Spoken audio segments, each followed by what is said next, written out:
This time, instead of dealing with historical incidents, I will explain about Japanese villages. It may not be very interesting, but we hope you will see it through to the end.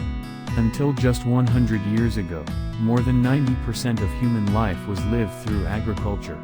In other words, it is fair to say that villages where people farmed were all that people had. In the previous issue, I described the village in the Kamakura period.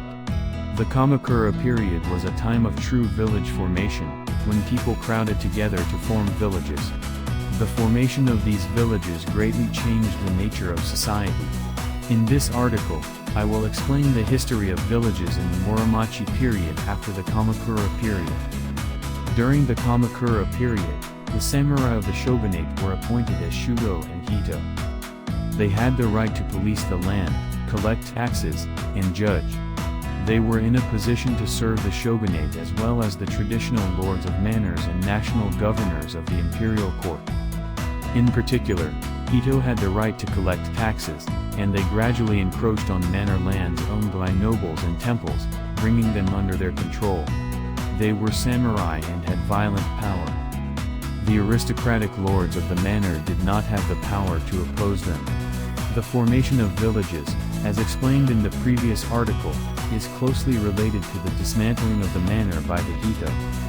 The Hito were eager to cultivate new fields, and in the process, the number of new independent farmers increased. In the Heian period, the structure was such that powerful farmers were followed by many other farmers, and there were few horizontal ties between them. However, by the Kamakura period, the number of independent farmers increased, and flat horizontal ties began to develop. This promoted village unity. Let us look at the history of the transition from the Kamakura period to the Muromachi period. The major turning point of the Kamakura period was still the Mongol invasion. At the time of the Bunai Rebellion of 1271, the regent in charge of the Kamakura shogunate, Tokumen Hojo, was a young man of 21.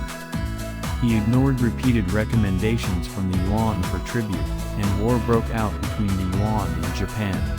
This Mongol invasion ended in a crushing defeat for Japan. I will make a video on this matter at a later date. Tokumen Hojo mobilized many samurai for this battle. This war was a defensive war, with no economic rewards to be gained. However, the samurai who risked their lives to fight wanted a bounty. But with no economic gain, the shogunate could offer only a small bounty to the samurai.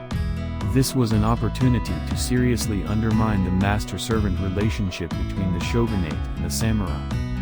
The burden on the samurai in this battle was great, and many of them borrowed money from loan sharks, failed to repay the loans, and lost their land. In addition, there were many impoverished samurai who could not keep up with economic developments. In 1297, the shogunate issued the Inen no debt forgiveness in order to provide relief for them.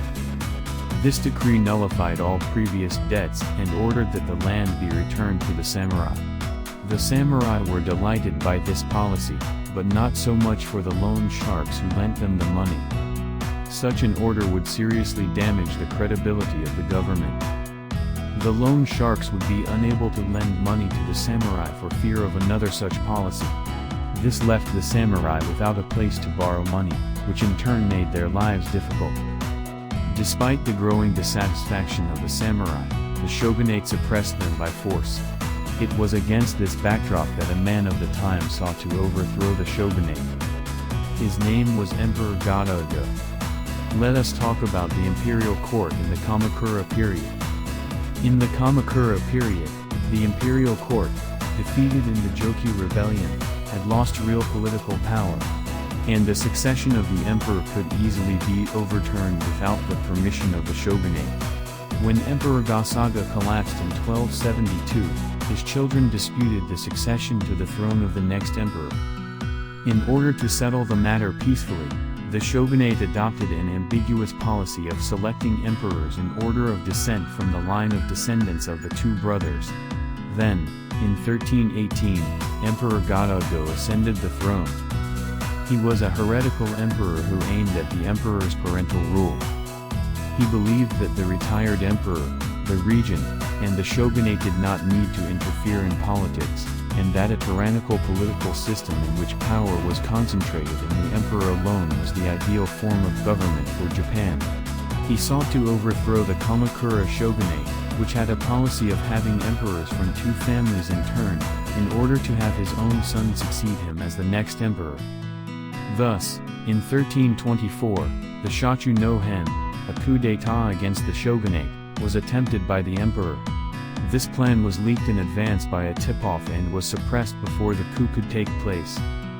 The shogunate knew that Emperor Gadago was the mastermind of the coup, but was afraid to bring the emperor to justice and ended up punishing only his subordinates. However, 7 years later, in 1331, Emperor Gadago once again rose in rebellion against the Kamakura shogunate. Masahide Kusunoki, a samurai from Kawachi, responded to this uprising and fought against the shogunate. However, the battle was won by the Kamakura shogunate and the emperor's army was defeated. Emperor Gadago was forced to abdicate by the shogunate and was exiled to Oki Island. The shogunate did not condemn to death the emperor who completely rebelled against the shogunate. The Japanese people's respect for the emperor has not changed for more than 800 years. If this were a Chinese dynasty, the emperor would surely have been killed and a new emperor would have established a new dynasty. In 1332, Masahide Kusunoki and Prince Yoshimori, son of Emperor Gadago, raised the army again. The following year, Emperor Gadago escaped from Oki Island and sent an order to all samurai throughout Japan to defeat the shogunate. It was Takuji Ashikaga who responded to the Emperor Gadago's command. He was the founder of the Muromachi shogunate. The Ashikaga family was an influential shogunate retainer who was related to the Hojo family, the Kamakura shogunate's ruling family. His defection to the shogunate shocked samurai throughout Japan. Samurai who were dissatisfied with the shogunate rebelled one after another and fought against the shogunate forces. The shogunate forces led by Takataki Hojo were defeated and the Kamakura shogunate fell. Emperor Gadago returned to the imperial throne and his government began. This is called the Kemon no Shinsei. However, his politics soon reached an impasse. He favored the nobles around him and cold-shouldered the samurai such as Takuji Ashikaga who overthrew the shogunate. He underestimated the power of the samurai. Takuji left Kyoto to conquer the remnants of the Kamakura shogunate, and based himself in Kamakura, where he revolted against the new government by granting bounties to his subordinates and taking their territories. Takuji Ashikaga defeated Emperor Gadago's army and returned to Kyoto. Takuji abdicated Emperor Gadago and installed a new emperor. This is called the Northern Dynasty. Emperor Gadago fled Kyoto and claimed himself as the rightful emperor in Yoshino, Nara. This is called the Southern Dynasty. This was an unprecedented period in which two emperors were themselves legitimate emperors. This is called the period of the Northern and Southern Dynasties. Takuji Ashikaga was appointed as a barbarian general by the emperor of the Northern Dynasty and opened a new shogunate. This is called the Muromachi shogunate. Muromachi derives from the name of the place of residence of the Ashikaga shogun. The shoguns of the Kamakura shogunate established individual master-servant relationships with samurai throughout the country and appointed them as their shugo or hito. In the Kamakura shogunate, the power of the shogun was strong in relation to the samurai. In contrast, the Muromachi shogunate had a much stronger power of the shugo, which is also called the council system of the shogun and the shugo lords. Shugo were originally samurai with local military and police powers. However, the power of the shugo grew enormously during the battle to overthrow the Kamakura shogunate. The shugo formed a master-servant relationship with the samurai of the region in which they lived, and became a large military organization. In other words, local samurai did not have a master-servant relationship with the shogun, but rather a master-servant relationship with the shugo.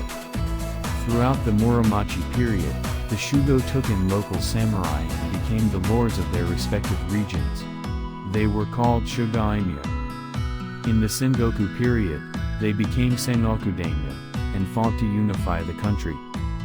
The history from the end of the Kamakura period to the establishment of the Muromachi shogunate was roughly explained. This is where we come in.